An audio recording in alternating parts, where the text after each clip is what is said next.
일본의 시바견을 사랑하는 한 여성이 있었습니다. 귀엽고 고양이 같은 성격에 푹 빠져 있었죠. 그런데 그런 그녀가 어느 날 한국에서 한 마리의 진돗개, 마루를 만나게 됩니다. 처음엔 낯설고 경계심 많아 보였던 진돗개 마루. 하지만 단 하나의 사건을 계기로 그녀는 완전히 진돗개에게 빠져들었다고 합니다. 세계 동물복지의 기준을 세우는 국제기구의 부대표. 그런 그녀가 한 마리의 한국 출신 개에게 인생을 건 결정을 하게 된 이유. 지금부터 그녀와 마루의 특별한 이야기를 들어보시죠. 안녕하세요.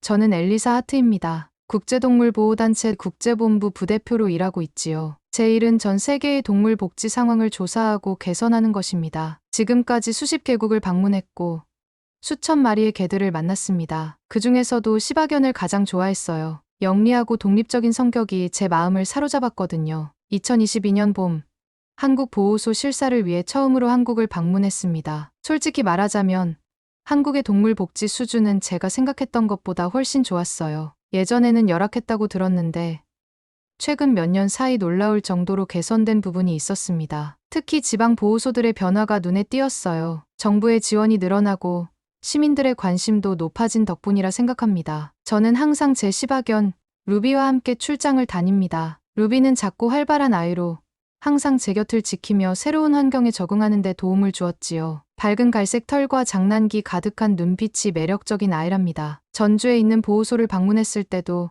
루비는 제 옆에서 호기심 어린 눈으로 한국의 모든 것을 탐색하고 있었어요. 그날은 유독 쌀쌀한 봄날이었습니다. 아침부터 찬바람이 불어 몸을 움츠리게 했지요. 보호소 건물은 깨끗했지만 다소 낡은 느낌이었어요. 회색 콘크리트 벽과 철제 문이 다소 삭막한 느낌을 주었습니다. 그래도 안에 들어서니 관리가 잘 되어 있더군요. 수십 마리의 개들이 우리에서 저를 바라보고 있었어요. 어떤 개는 반갑게 짖기도 하고 어떤 개는 경계하며 뒤로 물러서기도 했습니다. 담당자 박 소장님은 친절하게 보호소를 안내해 주셨어요. 그분의 목소리에는 이 아이들에 대한 애정이 가득했습니다. 벌써 10년 넘게 이 일을 해오셨다고 하더군요. 보호소를 따라 걷다 보니 맨 끝에 다다랐을 때 박 소장님이 문을 열며 말했습니다. 이쪽은 진돗개 구역입니다. 담당자의 말에 저는 호기심이 생겼습니다. 진돗개에 대해서는 이름만 들어봤을 뿐 실제로 접해본 적은 없었거든요. 동물행동학 논문에서 몇 번 읽었고 한국의 토종견이라는 것만 알고 있었지요. 사실 진돗개에 대한 선입견이 있었습니다. 교육이 잘 안 되는 개라고 많이 들었거든요. 서양식 복종 훈련에 잘 반응하지 않는다는 이야기가 동료들 사이에서 자주 나왔어요. 그래서 저도 솔직히 크게 기대하지는 않았습니다. 진돗개요?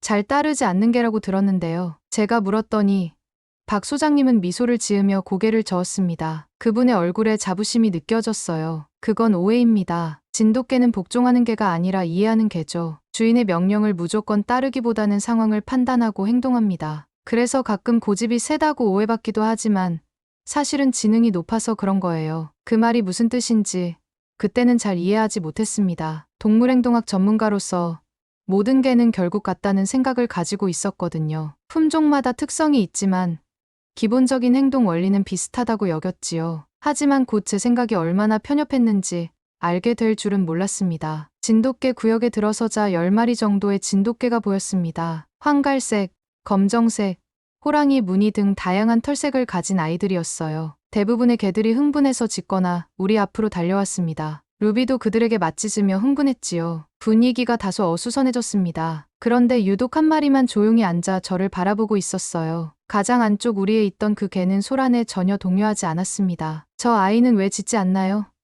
제가 물었습니다. 아, 저 아이가 마루예요. 우리 보호소의 특별한 아이죠. 마루는 중형견 크기의 균형 잡힌 체격을 가진 진돗개였습니다. 황갈색 털은 봄 햇살을 받아 윤기가 흘렀고 똑바로 선 귀와 말린 꼬리가 전형적인 진돗개의 모습이었어요. 하지만 무엇보다 인상적인 건 그 눈빛이었습니다. 맑고 또렷한, 그러면서도 깊이가 느껴지는 눈이었지요. 다른 개들처럼 흥분하거나 짖지 않고 그저 조용히 저를 관찰하고 있었어요. 마치 제 내면을 읽고 있는 것 같은 느낌이 들었습니다. 우리의 눈이 마주쳤을 때 이상한 감정이 저를 스쳐 지나갔습니다. 마치 오랜 친구를 만난 것 같은 느낌이었지요. 설명하기 어려운 연결감이랄까요?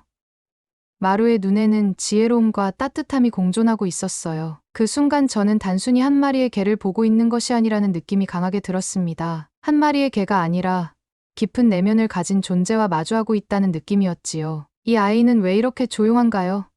제가 박 소장님에게 물었습니다. 제 목소리에는 호기심과 경외감이 섞여 있었을 겁니다. 마루는 원래 그래요. 항상 먼저 상황을 파악하고 행동하는 아이죠. 진돗개 중에서도 특별해요. 3년 전 산에서 버려진 채로 발견됐는데 처음에는 사람을 전혀 믿지 않았어요. 하지만 시간이 지나면서 천천히 마음을 열더군요. 지금은 보호소에서 가장 믿음직한 아이가 됐습니다. 그 말을 들으며 저는 루비를 바라봤습니다. 시바견 루비는 이미 장난감을 물고 이리저리 뛰어다니고 있었어요. 주변 상황은 안중에도 없이 그저 자신의 즐거움에만 집중하고 있었지요. 반면 마루는 여전히 자리를 지키며 주변 상황을 살피고 있었어요. 이 대조적인 모습이 저에게 깊은 인상을 남겼어요. 이 개는 반응이 아니라 관찰을 하고 있어요. 제 말에 담당자는 고개를 끄덕였습니다. 진돗개는 그런 개예요. 맹목적으로 따르지 않고 스스로 판단해서 행동하죠. 그래서 옛날부터 한국에서는 가정을 지키는 수호견으로 여겨졌어요. 단순히 주인의 명령을 기다리는 게 아니라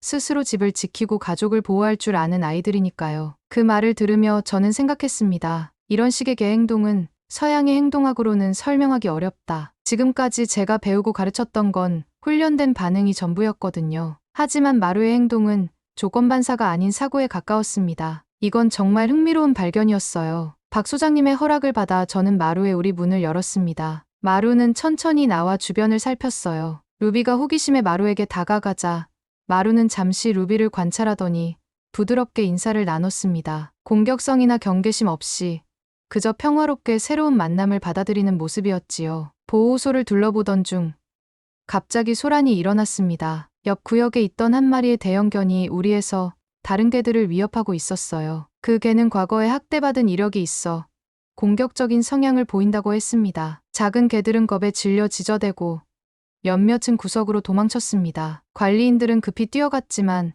아직 상황을 통제하지 못하고 있었어요. 루비도 놀라서 제 뒤로 숨었지요. 꼬리를 다리 사이에 넣고 덜덜 떨고 있었습니다. 그때 마루가 조용히 나아가 대형견 앞에 섰습니다. 제가 말릴 틈도 없이 일어난 일이었어요. 마루는 짖지도 않고 공격적인 자세를 취하지도 않았습니다. 그저 단호한 눈빛으로 그 개를 바라볼 뿐이었어요. 저는 숨을 죽이고 지켜봤습니다. 흥분한 대형견이 마루를 공격할까봐 두려웠거든요. 놀랍게도 대형견은 마루의 시선에 굴복하듯 점점 자세를 낮추기 시작했습니다. 처음엔 으르렁거리더니 이내 꼬리를 내리고 물러났어요. 마치 무언의 대화가 오간 것 같았습니다. 마루는 공격하지 않았지만 분명한 경계선을 그었고 그 대형견은 그것을 받아들인 것이지요. 그 순간 박 소장님의 말이 이해되기 시작했습니다. 이건 복종이 아니라 대화예요. 마루는 힘으로 상대를 제압한 것이 아니라 일종의 소통을 한 것이었지요. 개들 사이의 미묘한 언어를 마루가 완벽하게 구사한 것이었습니다. 관리인들이 대형견을 안전하게 제 우리로 돌려보낸 후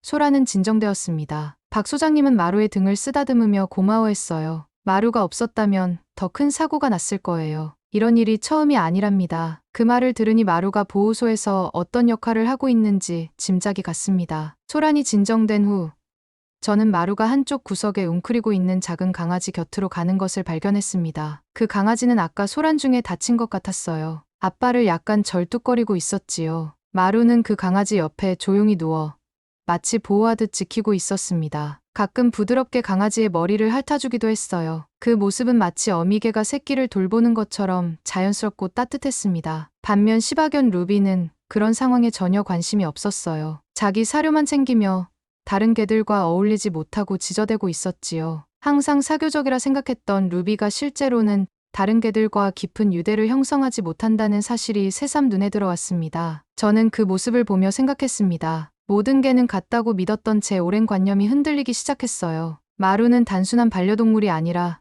리더십과 책임감을 갖춘 존재였습니다. 아니, 리더라기보다는 수호자에 가까웠지요. 다른 개들을 지배하려는 것이 아니라 보호하고 돌보려는 마음이 느껴졌습니다. 그날 오후 보호소 담당자의 제안으로 저는 마루와 함께 근처 산책로를 걷게 되었습니다. 루비도 함께였지요. 봄날의 상쾌한 공기가 기분을 좋게 했습니다. 푸른 하늘과 막 피기 시작한 벚꽃이 눈부셨어요. 마루는 리드줄 없이도 제 곁을 조용히 걸었습니다. 가끔 주변을 살피지만 결코 제 시야에서 벗어나지 않았어요. 루비는 리드줄을 팽팽하게 당기며 이리저리 냄새를 맡느라 정신이 없었습니다. 마루는 정말 특별한 아이네요. 제가 박 소장님에게 말했습니다. 네, 그래요. 처음 왔을 때는 사람을 전혀 믿지 않았는데 지금은 보호소에서 없어서는 안 될 존재가 됐어요. 다른 개들도 마루를 따르고 방문객들도 마루를 좋아하죠. 특히 아이들에게 굉장히 온화해요. 산책로는 점점 가팔라졌습니다. 비탈진 오르막을 오르며 저는 숨이 가빠졌어요. 그런데 갑자기 발밑에 돌이 굴러가면서 제 발이 미끄러졌습니다. 순간적인 불균형으로 인해 발목이 꺾이며 날카로운 통증이 전해졌어요. 비명을 지르며 저는 그 자리에 주저앉았습니다. 괜찮으세요?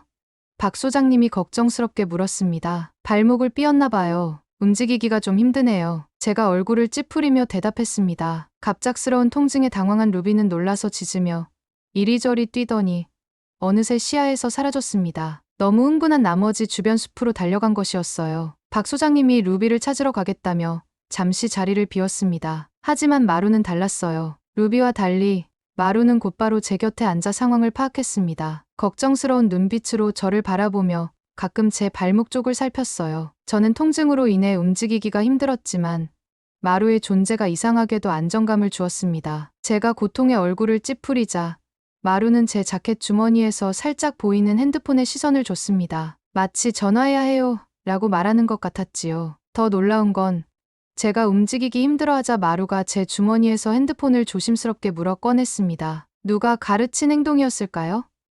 사실 저는 마루와 만난 지 채 몇 시간도 되지 않았습니다. 그런데도 마루는 그 순간 필요한 행동을 스스로 판단한 것이었지요. 이건 개의 직감이 아니라 인간의 이해심과 비슷해. 그 순간 저는 깨달았습니다. 마루는 명령을 기다리는 개가 아니라 상황을 이해하고 필요한 행동을 하는 동반자였어요. 놀라움에 저는 잠시 말을 잇지 못했습니다. 수많은 개를 만나왔지만 이런 개는 처음이었거든요. 저는 마루의 머리를 쓰다듬으며 고마움을 표현했습니다. 제 핸드폰으로 도움을 요청할 수 있었고 얼마 후 구조대가 도착했습니다. 그동안 루비는 행방불명이었지요. 결국 한참 후에야 박 소장님이 루비를 찾아 데려왔어요. 루비는 흥분해서 진흙투성이가 된 모습이었습니다. 주변을 뛰어다니느라 제 상황은 까맣게 잊은 듯했어요. 발목을 치료받는 동안에도 마루는 제 곁을 지켰습니다. 병원에 갈 때까지도 항상 근처에서 저를 지켜봤어요. 그 충직함과 침착함은 제가 지금까지 만난 어떤 개와도 달랐습니다. 마루는 단순한 애완동물이 아니라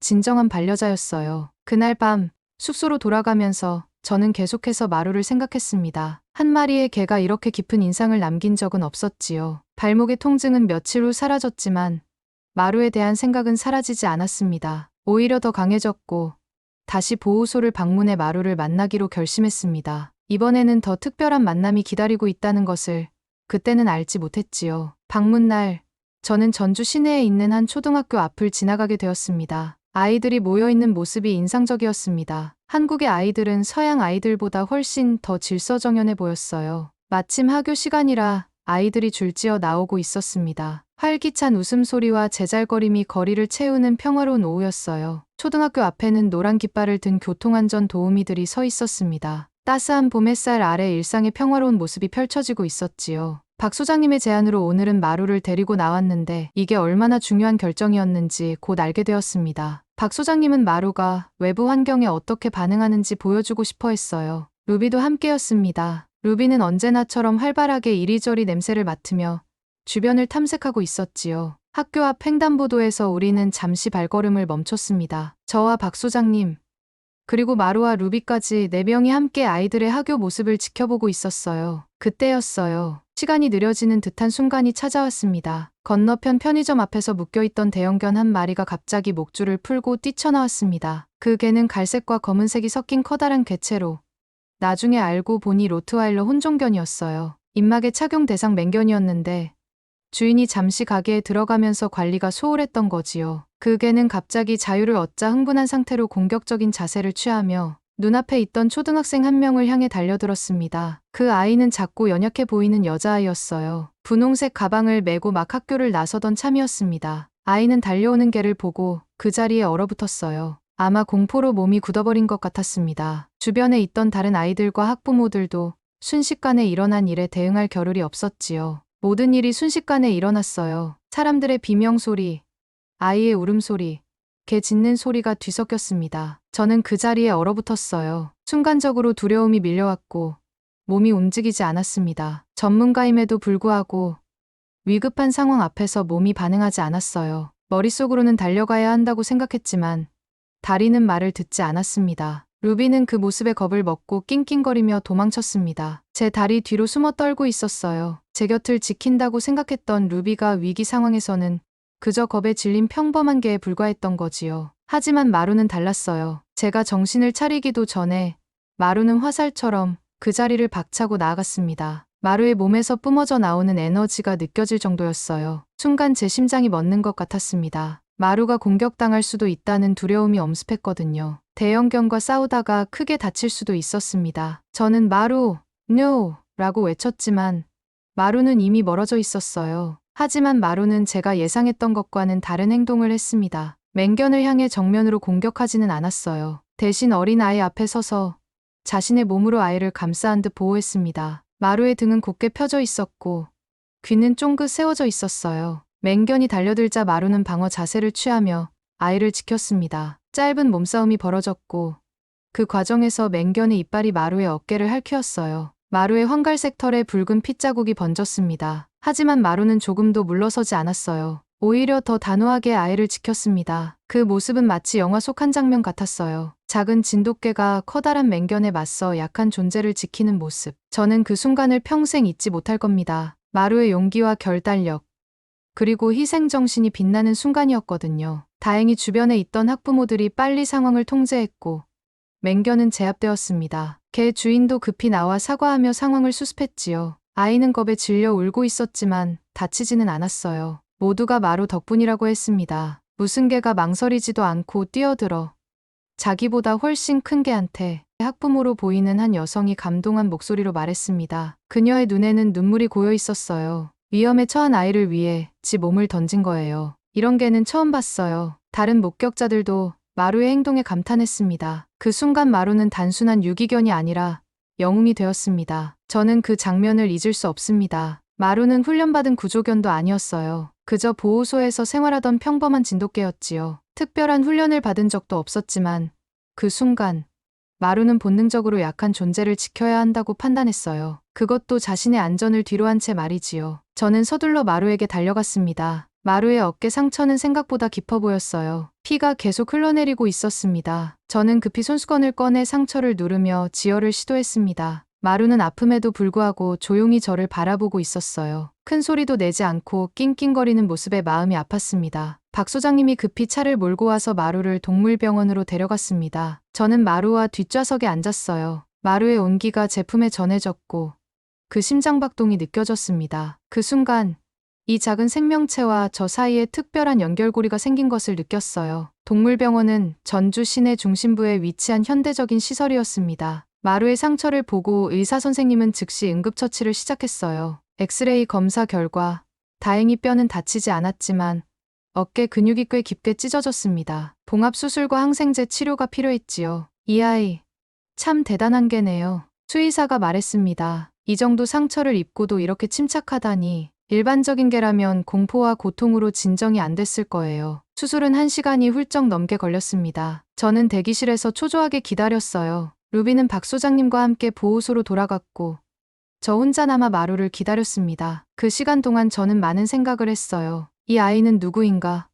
어떻게 이런 용기와 지혜를 갖게 되었을까? 어떻게 이토록 짧은 시간에 내 마음을 사로잡았을까? 마루는 수술 후 회복실에서 깨어났습니다. 마취에서 깨어나자마자 마루는 제 냄새를 맡았는지 약하게 꼬리를 흔들었어요. 수의사는 마루가 완전히 회복되려면 몇 주가 걸릴 것이라고 했습니다. 어깨 근육이 치유되기 위해서는 충분한 휴식이 필요했어요. 병원에서는 하룻밤을 관찰할 필요가 있다고 했지만 저는 마루 곁을 떠날 수 없었습니다. 그래서 병원 근처 숙소를 잡고 허락을 받아 회복실에서 밤을 새기로 했어요. 루비는 숙소에 두고 왔지요. 처음으로 루비와 떨어져 지내는 밤이었습니다. 평소 같았으면 불안했겠지만 이상하게도 마루와 함께 있으니 마음이 편안했어요. 회복실 바닥에 깔개를 깔고 누웠지만 잠은 오지 않았습니다. 대신 마루의 케이지 앞에 앉아 그 아이를 지켜봤어요. 마루는 간간히 눈을 떠 저를 확인하더니 제가 여전히 그 자리에 있다는 것을 확인하고 다시 잠들곤 했습니다. 그 신뢰의 눈빛이 제 마음을 뭉클하게 했어요. 그날 밤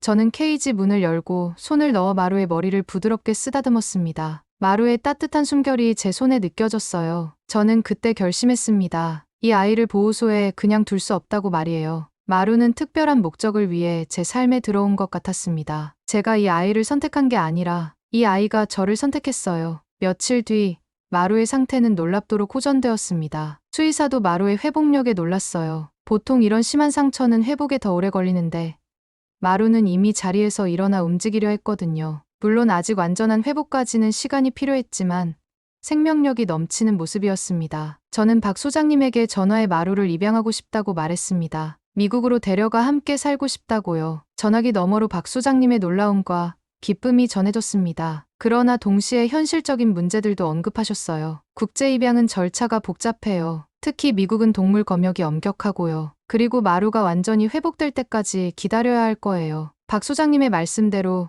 국제 입양에는 복잡한 절차가 필요했습니다. 검역, 예방접종, 항체 검사, 건강증명서, 마이크로칩 등록 등 많은 과정을 거쳐야 했지요. 특히 광견병 항체 검사는 결과가 나오기까지 시간이 걸렸습니다. 한편으로 저는 고민이 있었습니다. 루비와 마루를 함께 키울 수 있을까 하는 걱정이었어요. 두 아이의 성향이 너무 달랐거든요. 루비는 짖고 뛰고 관심을 요구하는 활발한 아이였어요. 시바견의 전형적인 모습이었지요. 반면 진돗개 마루는 조용하고 사려 깊은 아이였습니다. 상황을 관찰하고 판단한 후에 행동하는 신중함을 가지고 있었어요. 이런 상반된 성격이 한 집에서 잘 어울릴 수 있을까 걱정되었습니다. 그러나 그런 현실적인 걱정보다 더 강한 확신이 있었어요. 마루는 더 이상 보호소에 있어서는 안 된다는 확신이었습니다. 저는 마루가 특별한 사명을 가진 개라고 느꼈어요. 그 사명이 무엇인지는 아직 알 수 없었지만 마루에게는 평범한 개 이상의 무언가가 있다는 걸 확신했습니다. 아이를 구하기 위해 자신의 몸을 던진 그 용기, 그 판단력이 평범한 개에게서는 볼 수 없는 것이었거든요. 입양 절차를 진행하는 동안 저는 일정을 조정해 한국에 더 머물기로 했습니다. 원래는 일주일 일정이었지만 마루를 위해 휴가로 그 기간을 연장했어요. 국제동물보호단체 본부에서도 특별한 사정을 이해해 주었습니다. 특히 진돗개 마루가 아이를 구한 이야기를 듣고는 더욱 적극적으로 지원해 주었지요. 마루는 병원에서 일주일을 보낸 후 보호소로 돌아왔습니다. 어깨에는 아직 붕대가 감겨 있었지만 걸음걸이는 훨씬 안정되었어요. 마루의 건강 상태가 완전히 회복되기를 기다리는 동안 저는 매일 보호소에 찾아갔습니다. 그 시간 동안 마루와 저는 더욱 가까워졌어요. 마루는 제가 오는 시간을 알고 있는 듯했습니다. 항상 같은 시간에 보호소 입구 쪽을 바라보고 있었고 제가 나타나면 꼬리를 흔들며 다가왔어요. 입양 절차를 밟는 동안 저는 마루의 과거에 대해 더 알게 되었습니다. 마루는 약 4년 전 진도 근처 시골에서 발견되었다고 해요.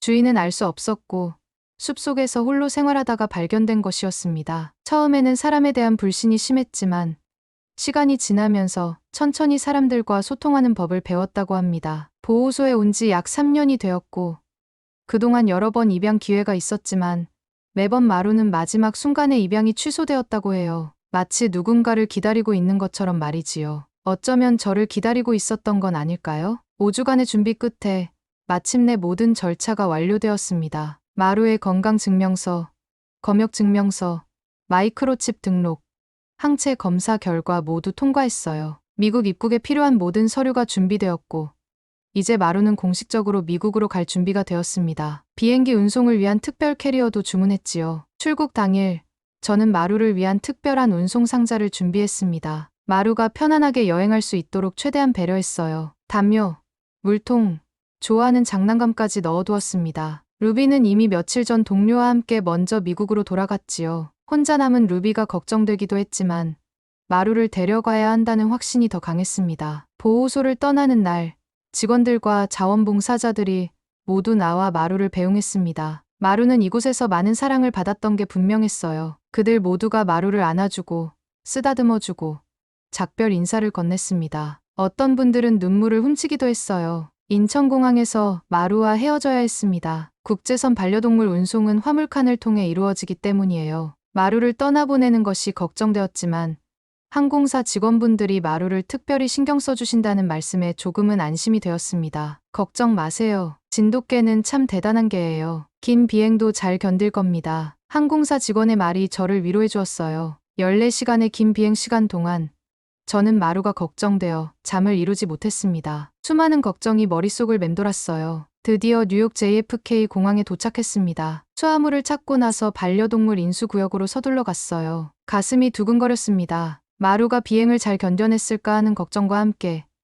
드디어 마루를 미국 땅에서 만난다는 설렘이 교차했어요. 마침내 직원이 마루의 운송 상자를 들고 나타났을 때 저는 안도의 한숨을 내쉬었어요. 상자 문을 열자마자 마루의 눈이 저를 찾았습니다. 그리고 그 순간 마루는 반가움에 꼬리를 흔들기 시작했어요. 마루는 14시간의 긴 비행에도 불구하고 놀랍도록 평온해 보였습니다. 피곤해 보였지만 저를 보자마자 반가운 듯 꼬리를 흔들며 다가왔어요. 마루는 자기가 왜 비행기를 타고 있는지 아는 것 같았어요. 제가 공항에서 마루를 데리러 온 동료에게 말했지요. 마루는 어떤 상황에서도 책임을 다하는 아이예요. 심지어 이런 낯선 환경에서도 침착함을 잃지 않아요. 뉴욕의 제 집은 맨해튼에서 멀지 않은 교외에 위치한 작은 단독주택이었습니다. 마당이 있어 개들이 뛰어놀기 좋은 환경이었어요. 마루를 데리고 처음 집에 들어섰을 때 마루는 천천히 주변을 살피며 집 안을 탐색했습니다. 새로운 냄새, 새로운 환경을 차분히 받아들이는 모습이었어요. 하지만 첫 번째 난관은 역시 루비와의 만남이었습니다. 루비는 이미 며칠 전에 돌아와 있었는데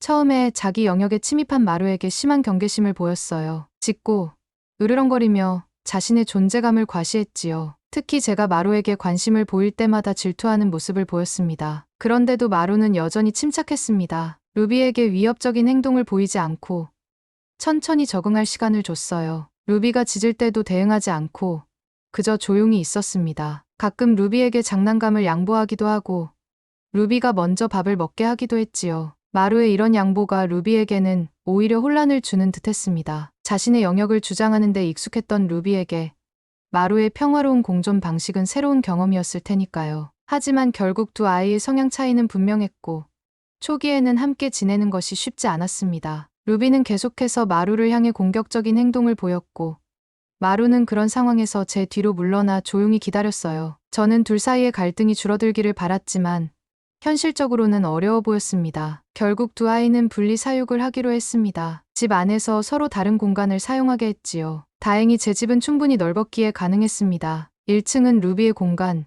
2층은 마루의 공간으로 정했어요. 공용 공간에서는 번갈아가며 시간을 보내도록 했습니다. 이런 방식이 이상적이진 않았지만 두 아이 모두를 지키기 위한 최선의 방법이었어요. 시간이 지나면서 두 아이는 서로의 존재를 인정하게 되었습니다. 루비는 여전히 가끔 마루에게 짖었지만 예전처럼 공격적이진 않았어요. 마루는 항상 평화롭게 루비를 대했고 루비의 영역을 존중했습니다. 미국 생활에 적응하는 동안 마루는 놀라운 학습 능력을 보여주었습니다. 영어 명령어도 빠르게 익혔고 새로운 환경에 대한 적응력도 뛰어났어요. 특히 이웃들과의 관계에서도 마루는 인기 스타였습니다. 조용하고 우아한 태도, 그리고 지적인 눈빛이 모두를 매료시켰지요. 그리고 저희 생활의 뜻밖의 변화가 찾아왔어요. 미국에 돌아온 지 약 6개월 후 제 어머니의 건강이 악화된 것이었습니다. 어머니는 70대 후반의 나이로 최근 몇 년간 점진적으로 시력이 저하되고 있었어요. 하지만 갑자기 상태가 빠르게 나빠져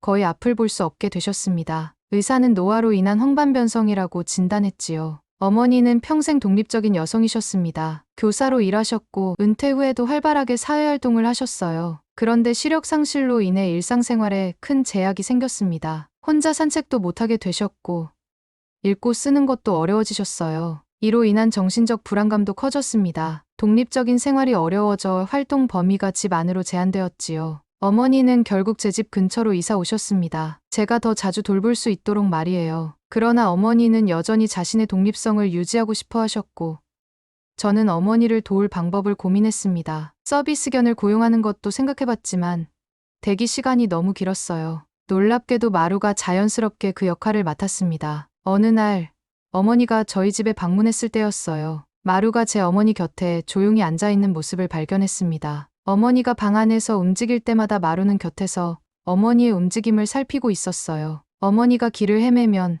마루는 살짝 몸을 대고 방향을 인도했습니다. 마치 가이드 역할을 하는 것 같았어요. 이 개가 내 손길을 이해하는 것 같아. 어머니가 놀라워하셨습니다. 내가 무엇을 찾고 있는지 알고 도와주려고 해. 이런 모습을 본 저는 마루에게 전문적인 서비스견 훈련을 받게 하기로 결심했습니다. 보통 서비스견 훈련은 어릴 때부터 시작하는 것이 일반적이지만 마루의 경우는 특별했어요. 훈련사도 마루의 천부적인 재능을 인정했습니다. 이게는 타고난 서비스견이에요. 사람의 필요를 직감적으로 알아내는 능력이 있습니다. 마루는 6개월간의 집중 훈련을 통해 시각장애인 보조견으로서의 기술을 습득했습니다. 길 안내하기, 장애물 피하기, 문 찾기, 물건 가져오기 등의 기본 기술부터 비상 상황 시 도움 구하기까지 다양한 기술을 배웠어요. 마루는 놀라운 속도로 훈련을 마쳤습니다. 다른 개들이 1년 이상 걸리는 과정을 절반의 시간에 완료한 거지요. 훈련사들도 마루의 지능과 인내심에 감탄했어요. 이런 개는 정말 드뭅니다. 마루는 단순히 명령을 따르는 것이 아니라 상황을 이해하고 적절히 대응하는 능력이 있어요. 마루는 공식적으로 시각장애인 보조견으로 등록되었고 이제 제 어머니의 눈이 되어주고 있습니다. 빨간 서비스견 조끼를 입은 마루의 모습은 정말 당당해 보였어요. 마치 자신의 사명을 찾은 것처럼 말이지요. 어머니와 마루는 특별한 유대감을 형성했습니다. 어머니는 마루를 엔젤, 즉 천사라고 부르셨어요. 마루 덕분에 어머니는 다시 독립적인 생활이 가능해졌습니다. 혼자서 산책도 할 수 있게 되었고 쇼핑도 할 수 있게 되었어요. 무엇보다도 어머니의 자신감이 되돌아왔습니다. 지금도 매일 아침 마루는 제 어머니와 함께 동네를 산책합니다. 안전하게 길을 인도하고 장애물을 피하게 해주며 필요할 때 도움을 구하는 방법까지 알고 있지요. 가끔 어머니가 방향을 잃으면 마루는 집으로 가는 길을 알려줍니다. 어머니가 불안해하면 마루는 조용히 어머니의 다리에 머리를 기대어 안정감을 주지요. 어머니는 마루 덕분에 다시 독립성을 찾았다고 말씀하십니다. 다시 바깥 세상과 소통할 수 있게 되었다고요. 한국에서 온 개가 우리 어머니의 삶을 다시 시작하게 해줬어요. 제가 동료들에게 마루의 이야기를 들려줄 때마다 이렇게 말합니다. 모두가 놀라워하지요. 어떻게 보호소에서 구조된 개가 이렇게 특별한 존재가 될 수 있냐고요. 마루 같은 개는 예외적이에요. 동료 중 한 명이 말했습니다. 유전적으로 특별한 개체인 것 같아요. 하지만 저는 그렇게 생각하지 않습니다. 마루의 특별함은 단순히 타고난 것이 아니라 한국의 진돗개가 가진 고유한 특성이라고 생각해요. 오랜 세월 동안 한국인과 함께 살아오며 발전해온 특별한 지능과 충성심, 그리고 판단력 말이지요. 그래서 저는 마루의 사례를 바탕으로 진돗개에 대한 연구를 시작했습니다. 국제동물보호단체 본부에서도 마루의 이야기는 화제가 되었어요. 저는 마루의 사례를 통해 개의 지능과 감정에 대한 새로운 연구를 진행했고, 특히 진돗개의 특성에 대해 깊이 파고들었습니다. 연구 결과, 진돗개는 다른 품종에 비해 독립적인 판단력과 상황 대응 능력이 뛰어나다는 것을 발견했어요. 또한 주인에 대한 충성심이 매우 강하지만 맹목적인 복종보다는 이해와 신뢰를 바탕으로 한 관계를 형성한다는 점도 알게 되었습니다. 이런 특성은 서양 품종에서는 흔히 볼 수 없는 것이었지요. 저는 이 연구 결과를 국제학술지에 발표했고 많은 관심을 받았습니다. 진돗개의 우수성이 세계적으로 알려지는 계기가 되었어요. 한국의 보호소들과 협력하여 더 많은 진돗개들이 좋은 가정을 찾을 수 있도록 지원하는 프로그램도 시작했습니다. 마루 같은 특별한 개들이 더 이상 보호소에 머물지 않도록 말이에요. 한편, 가정에서의 변화도 컸습니다. 루비도 여전히 제 곁에 있지만 전과는 다른 모습을 보이고 있어요. 시간이 지나면서 시바견 루비도 진돗개 마루로부터 많은 것을 배운 것 같습니다. 여전히 장난기 많고 활발한 아이지만 가끔은 마루를 조용히 관찰하는 모습을 보이기도 해요. 마치 배우려는 듯한 눈빛으로 말이지요. 그리고 실제로 루비의 행동에도 변화가 생겼습니다. 전보다 침착해졌고 다른 개들과의 관계에서도 덜 공격적이 되었어요. 마루가 제 삶에 들어온 지 이제 3년이 되어갑니다. 그 사이 마루는 어깨의 상처도 완전히 회복했고 미국 생활에도 완벽히 적응했습니다. 어머니의 보조견으로서의 역할도 완벽하게 해내고 있고요. 그리고 무엇보다도 마루는 제 인생의 방향을 완전히 바꿔놓았어요. 전문가로서 전능개에 대한 이해를 새롭게 했습니다. 이전에는 모든 개를 행동주의적 관점에서 바라봤어요. 조건반사와 훈련에 의해 형성되는 행동 패턴으로만 생각했지요. 하지만 마루를 통해 저는 개들이 생각보다 훨씬 깊은 내면을 가진 존재라는 것을 깨닫게 되었습니다. 그들은 단순히 본능만으로 행동하는 것이 아니라 상황을 이해하고 공감하며 판단할 수 있는 능력을 가지고 있어요. 특히 진돗개 같은 품종에서는 이런 특성이 더욱 두드러집니다. 무엇보다도 마루는 저에게 이해하는 단어의 진정한 의미를 가르쳐 주었어요. 복종이 아닌 이해, 지배가 아닌 동행. 이것이 마루가 저에게 준 가장 큰 선물입니다. 마루는 명령을 따르지 않습니다. 대신 상황을 판단하고 사람을 이해하며 끝까지 곁을 지킵니다. 이것이 바로 진정한 반려의 의미가 아닐까요? 한국에서 온 작은 진돗개 한 마리, 그 작은 존재가 제 인생을 얼마나 크게 바꿔놓았는지 지금도 가끔은 믿기지 않을 때가 있어요. 하지만 매일 아침 마루가 어머니와 함께 산책을 떠나는 모습을 볼 때마다 깨닫습니다. 이 작은 기적이 정말로 제 삶에 찾아왔다는 것을요. 마루는 단순한 개가 아닙니다. 마루는 이해와 충성, 그리고 지혜가 무엇인지 몸소 보여주는 살아있는 증거예요. 그리고 그 모든 특별함은 마루의 혈통, 즉 한국의 진돗개에서 비롯된 것이라고 저는 믿습니다. 이제 저는 알아요. 진돗개는 단순한 개 품종이 아니라 한국인의 정신과 문화가 담긴 살아있는 유산이라는 것을요. 마루를 통해 저는 한국이라는 나라와 그 문화에 더 큰 관심을 갖게 되었습니다. 한국의 역사 속에서 진돗개가 어떤 존재였는지, 어떻게 한국인과 함께 해왔는지 연구하게 되었어요. 그 과정에서 한국 문화의 아름다움과 깊이를 발견했습니다. 저는 이제 믿습니다. 마루와의 만남은 우연이 아니었다고요. 그것은 운명이었습니다. 제가 한국을 방문한 것, 전주의 그 보호소를 찾은 것, 그리고 마루의 눈과 마주친 그 순간, 모든 것이 필연이었어요. 마루와 저는 서로를 찾기 위해 존재했던 것 같습니다. 앞으로도 마루는 제 곁에서, 그리고 어머니 곁에서 충실히 자신의 역할을 해낼 것입니다. 그리고 마루의 이야기는 계속해서 많은 사람들에게 영감을 줄 거예요. 한 마리의 작은 개가 사람의 삶을 얼마나 풍요롭게 만들 수 있는지를 보여주는 살아있는 증거로서 말이지요. 오늘의 사연 재미있게 들으셨나요?